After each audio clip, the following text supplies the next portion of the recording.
And you have 5 children. Dude, they're awesome. Kids are awesome, by the way. You guys should all have kids.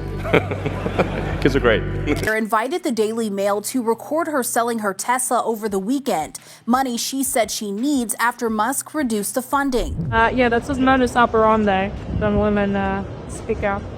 This is a story about power, ideology, and disillusionment. It's about a woman who believed in the movement she served, until the moment it no longer served her. Ashley St. Clair was once a rising star in the conservative movement. Intelligent, articulate, and camera-ready, she embodied a curated vision of traditional beauty, the polished woman who rejects feminism in favor of traditional family values. In her public messaging, she often pushed back against gender fluidity, feminism, and what the right calls the woke agenda.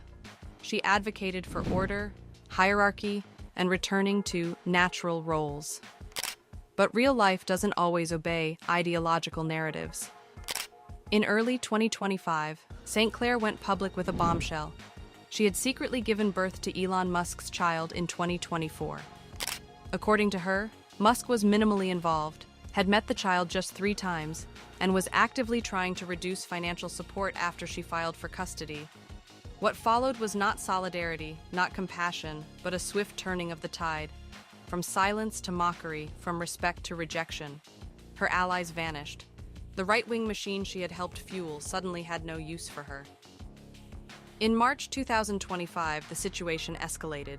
St. Clair accused Musk of slashing child support payments to punish her for disobedience, while Musk claimed he'd already given her $2.5 million and continues to send $500,000 per year. He even publicly expressed uncertainty over the child's paternity, hinting at a willingness to pursue a paternity test. St. Clair, facing the financial strain, sold her Tesla, a symbolic move in more ways than one, to make up the shortfall. In her words, this wasn't just about money. It was about control, power, and what happens when the people you believed would protect you turn the screws instead. Ashley's experience isn't just a tabloid story.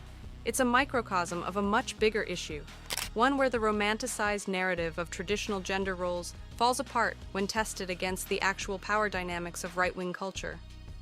What happens when the fantasy of the trad wife collides with the reality of single motherhood? When the patriarchy, which promised to protect and honor, instead exploits and abandons? This is the essence of the losing game, believing in a system that was never built to protect you. This isn't just about women.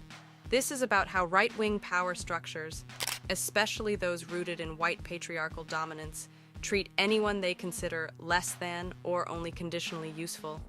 Women are praised for reinforcing the ideology until they step outside the lines. Minorities are platformed when they echo anti-woke talking points, but are dropped the moment they speak for themselves. You are valuable as a pawn, not as a person.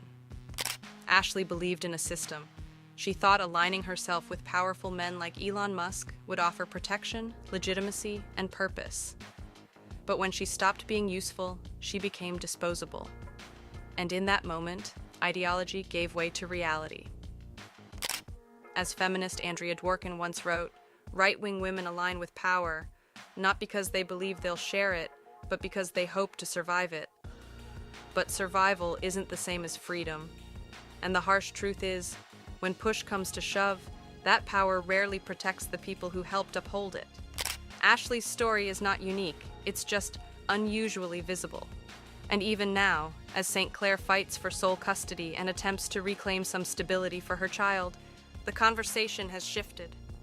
Not toward accountability for Musk, but toward whether Ashley has simply gotten what she deserved. Because when ideology fails, all that remains is the raw power underneath, and that power often speaks in lawsuits, silence, and withdrawal. So what happens now?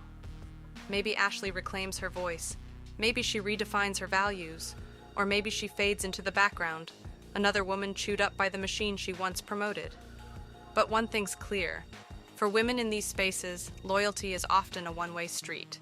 And the moment you become inconvenient, emotionally, politically, or financially, you find out who was really on your side.